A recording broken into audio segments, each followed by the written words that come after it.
Alright, now I already have my basic animation image that I'm working with, and there.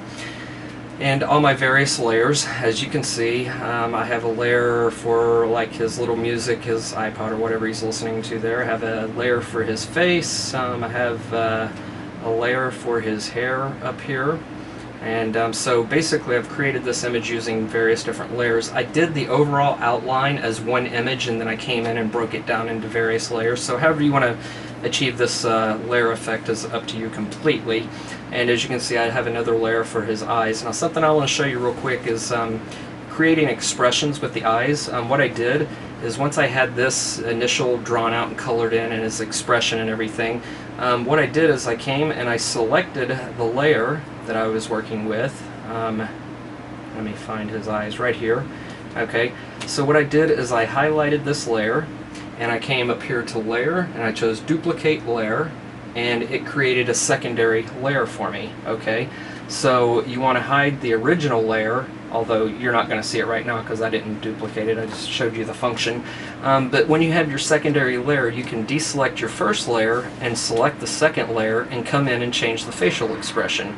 So for instance, on this one, when I had a duplicate layer, you could come in with your eraser tool and kind of start erasing some of the eye like that.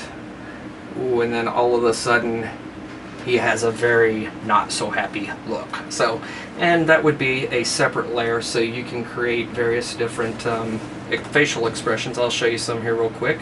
So we have a surprised look, we have kind of, oh brother, and you know, kind of upset, pissed off, or with his eyes closed or whatever. So, but when you go back and add the hair in, it really, you know, it makes a kind of a cute image there. So alright, so there you have all the basic layers that I've created, pretty much done. You want to go to File, you want to go to, and this is where Photoshop Elements kind of lacks, because you don't have a script function. But if you go down here to Script, you're going to choose Export Layers to Anime Studio.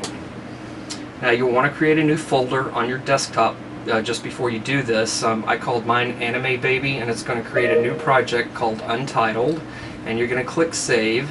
And once that's done, you're going to see it copying. It's going to run through and it's going to copy every single layer and create a new image out of that layer. So it's going to take a few minutes for it to process, and you'll see a bunch of images jumping around and stuff. Okay, but anyway, once that's done, you can go ahead pretty much and exit out of Photoshop. So I'm going to exit out, and I don't want to save that. So here's the folder that I created and that I exported everything to. Okay, so desktop, Anime Baby, and here's our Untitled, here's our original PSD file, and under Images now, you're going to see that it's created an individual image for each body piece. Okay, so there we have all the various images, and it's done its job. It's exported all those images individually, so the export function does work, and here's where it kind of takes a turn. Now let's go ahead and jump into Anime Studio Pro 6. So basically you're going to create a new file, and when you go to create a new file, for me I'm using high definition. I'm doing 1280 by 720. Okay, so you want to make sure you can go to your project settings after you open a new file, and see here it defaults to 872 by 486. So I'm going to choose HDV, HDTV 720p. That'll take my resolution up to 1280 by 720. And I choose OK. Okay, now let's jump in. You want to import your layers from your Photoshop folder that we just created. Okay, now here's the issue that I'm having, is that when I go to File and I choose Import and I choose Image, I've tried some of these other selections and it's not been very successful. So I go to Import, choose Image, and then I'm going to point to the directory on my desktop that my images are in. And what I've tried to do is, if you select the first file, hold down the Shift key and select all of them and choose Open. Unfortunately, it's only going to bring in that first file. So what I've had to do is come in and choose File, Import, Image, and then you want to select whatever layer it is that you're working with. For this instance, it would be the head. So now it brings the head in, and you can drag your layers on top of each other like that. So whatever you want to be in the foreground or the background, you just drag it into the correct order. Now once these layers are put in place, you can select the individual layer like the head, and if your tool over here under layers, you select the first tool, you can drag the head around basically anywhere you want. You come back in and drag the eyes, and on top of that. Okay, so I'm going to jump over to a file here that I have all of them imported already. Okay, so as you can see, I have all my different layers here. I can select, let's say, the hair. Now the tools over here, you can scale. If you want to scale the size of the hair, you can take it down, make it, you know, kind of cute, whatever you want to do. So you will have to do a little work.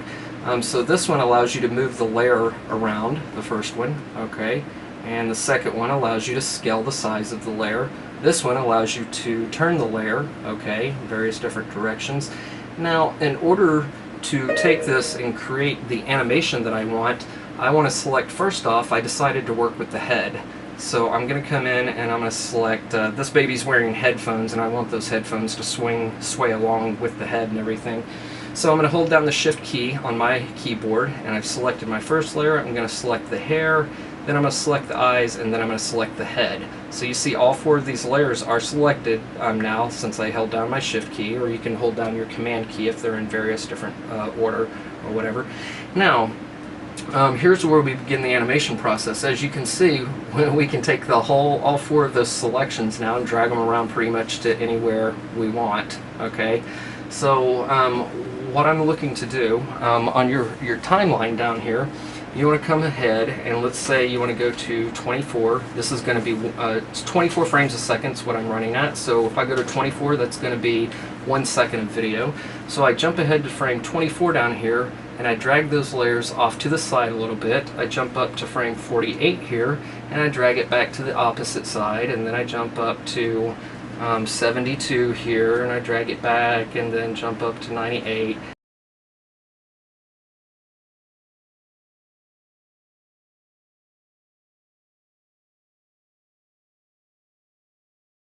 And drag it back again, and you know, you keep repeating this process for however long you want the animation to run with it. So now that I've selected my various points and I have adjusted my head back and forth, made it wobble, the software is going to fill in the actual movement. Once again, there we have our little baby's head bobbling, and if you want to get rid of the test frame around that, just click on the little checkbox down here and it'll play it in its regular movement motion. Now what you want to do is, let's say you want to move the arms and legs. So you're going to come over here and you want to select the, come back down here and check your box off so you can see your outer frame. So let's say I want to take my arm and move it around. So I come over here, I come back to the beginning of the frame, at the very beginning. I select the arm file for this one. Now you can click right here and see which part you're working with if you're not sure. So I'm working with the right arm right now. So I've got that selected. I want to come down here to frame 24, and you'll see my head kind of jump ahead, and I can move my arm down, come over to frame 48, I can move the arm back up, come down to 72, move the arm down, come up to 98, move the arm back up, and then come down to 120 and move it again. Okay, so now if we jump back and you play your video, you see the arms moving around now, your one arm. Now you want to come back and repeat this for each body part. Back and forth like that. Okay, so pretty much there we have it. And you can go back to the beginning, and let's see, I like to take out the little wireframe thing, so if you uncheck right here, it'll unselect all of your boxes. So when you hit play, oh how cute, we have a little baby dancing, listening to his iPod. The big trick is going from Photoshop and importing all this stuff into the Anime Studio Pro 6, and once you get it into there, just start playing. I'm still learning all of this myself, so I'm sure there will be many more videos to come as I learn more stuff, but I just wanted to give a basic overview of how to transport files in and how to do a little animation there, and there you have it.